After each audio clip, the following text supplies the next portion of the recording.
Traffic is at a standstill. There were helicopters outside, but fortunately the CEO of ZF was able to get here. The world's, I don't know if I would say the world's biggest a transmission maker or just the best transmission maker. Wolf-Henning Scheider. Which is it? It is for the premium segment. We are number one, but in the premium sector only. What do you see right now in terms of supply chain issues? Because that's been the main discussion, I would say, at this auto show so far. Not just chips, but for everything. The bottleneck has really changed automakers' plans. Yeah, absolutely. That's true that the logistics, the supply chain got in disorder after COVID. And the chips are certainly the toughest issue. And that is also limiting our production this year. There are other things, but they stay, let's say, behind the chips. So they are not the big topic for us. Chips is tough, and that will be hard until the end of the year. We cannot produce the volumes we would like to. And in my opinion, it looks like that also 2022 will be difficult. Not as difficult as the situation right now, but only in the beginning of 23 we can expect a relief. All right, let's talk about the transition to electric, because I know your products from a more traditional standpoint. I use your dual clutch transmission in the US. You make a lot of the 9-speed Fiat Chrysler transmissions. In China, you make we're standing by Great Wall Motors here, you make their 8-speed transmission. With electric powertrains, you don't really need a transmission as such. So where do you fit in? We are in this drastic shift of technology, and ZF will be a leading player for electric propulsion systems, so motors, electronics, inverters. And we are in the midst of this shift. So we have a lot of new electrified powertrains already in serial production. And until 2030, we want to shift our sales revenue from transmissions to electric powertrains. And actually in 2030, I expect that our electrified mobility business will be bigger than our transmission business today.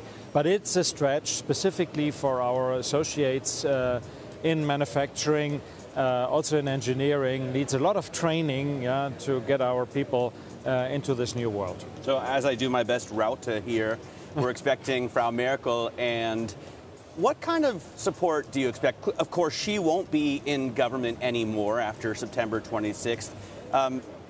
The manufacturers I've spoken to thus far say they're not getting the support they really need for the shift. They actually want higher diesel prices. They would like more subvention for electric consumers. What kind of support do you see from this government, the new government coming in? Two things what I really expect. One is we need more execution based on the many ideas that are discussed.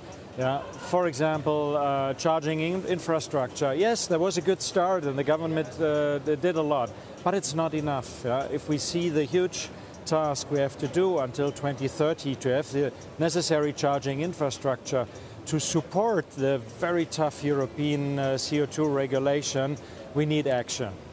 And also in other areas like new technology. If I compare to the program of the US government, the White House ideas to support cloud computing, quantum computing, AI, Europe is not at the same pace. So I would expect also from a new German government that we strengthen Europe as a continent to follow the pace of the American government and also the China government in these new technologies. And I don't see that so far, so I really hope that in the next 12, 14 months, we will have to shift to similar policies of industrial support. So the sense I get from talking to other CEOs here is that they're happy with the Biden administration, happy with Xi in China and those regulations and supports, but they need something more from, let's say, Schultz, Baerbock, Lindner, so an SPD, Green, FDP coalition. Is that what you expect as well? Well, you know, our government is spending a lot of money, and we have also on the European level, we have these huge funds that were released after COVID, but they're not focused.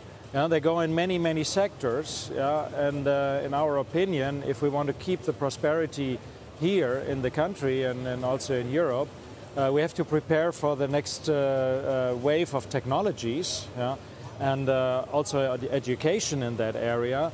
And in my view, in the US and also in China, there is more focus on these areas, whereas we spend our money here broader. I would really appreciate if we go more for these new technologies and education.